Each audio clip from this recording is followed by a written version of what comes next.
রাষ্ট্রপতি ও প্রধানমন্ত্রীর ক্ষমতার ভারসাম্য আনতে সংবিধান সংস্কারের প্রস্তাব দিয়েছে জাতীয় পার্টি। একই সাথে বাংলাদেশের প্রেক্ষাপটে এখনই আনুপাতিক হারে নির্বাচন করা সম্ভব নয় বলেও মত দলটির চেয়ারম্যান জি.এম. কাদেরের। সংস্কার প্রয়োজন, তবে কোনো রাজনৈতিক দলের নিষিদ্ধকরণ সমর্থন করে না জাতীয় পার্টি।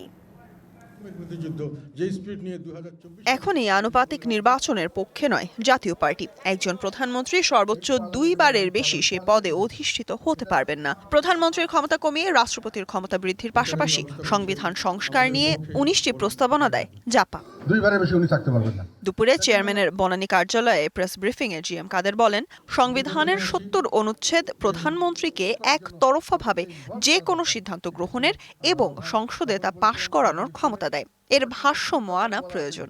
উনি শুধু প্রধানমন্ত্রী নিয়োগ এবং চিফ জাস্টিস নিয়োগ ছাড়া আর সব ব্যাপারেই ওনাকে প্রধানমন্ত্রীর মতামত দিয়ে করতে হবে। প্রেসিডেন্টকে ওইভাবে শক্তিশালী করার জন্য ব্যবস্থা নিতে হবে এবং সেইভাবে শক্তিশালী করার জন্য প্রথম কথা হলো ওনারকে ফ্রি করে দেওয়া। দুঃশাসনের জন্য আওয়ামী লীগের বিচার, দলটিকে নিষিদ্ধ করা নিয়ে প্রশ্নের জবাব দেন জাপা চেয়ারম্যান। যে যখন যেটাই করেছেন, যদি অপরাধ করে থাকেন তার বিচার আমরা চাই, কিন্তু অপরাধের বিচার করতে হবে এবং অপরাধ দেখে প্রমাণ করে বিচার করতে হবে, তারপরেই আমি মনে করি এটা গ্রহণযোগ্য হবে।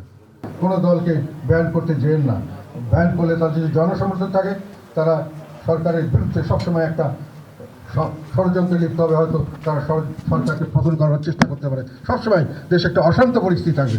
বাংলাদেশে কখনোই সম্পূর্ণ গণতন্ত্র ছিল না, সবসময় এটি কুলুষিত হয়েছিল, জানান সাবেক সামরিক শাসক হুসাইন মোহাম্মদ এরশাদের গড়া দল জাতীয় পার্টির চেয়ারম্যান জি.এম. কাদের। বাংলাদেশে কোনো সময় গণতন্ত্র ছিল না। Sultana Swarna, DBC news, Dhaka.